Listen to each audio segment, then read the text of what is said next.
Ju përshëndes gjithëve, ndodhem në atë që quaj Shkolla e Mukjes.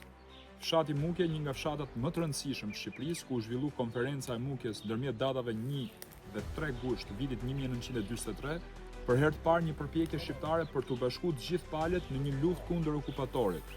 Tani shkollë e mbyllur, një fshat totalisht i braktisur, faktikisht ka qenë holli i kësaj shkolle dhe këtu kanë qenë 3 klasat nxënësve. Në kohën e saj më të mirë kanë qenë diku te 40 nxënës, sot nuk ka asnjë nxënës. Këtu vizitorët e vetëm janë dallëndyshe te kjo fërtej që ata kanë ngritur këtu. Është totalisht në një gjendje të rënuar shkolla, pasi edhe është mbyllur dhe është amortizuar.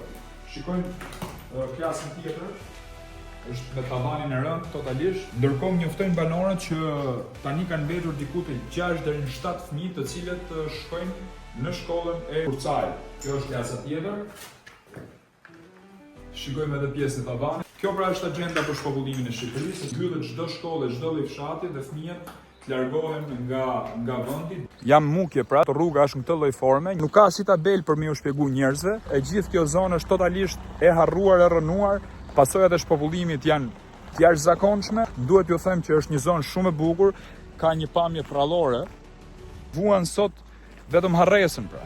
Kini parasysh që banorët mbledhin lek vetë për me shtru rrugën për me hedhë material, si që shikoni këtu. 3 herë në vit, se varet se nga rreshet e shiut, kabinën elektrike kanë blerë po vetë, unë nuk e di ku ndihet dora shtetit këtu.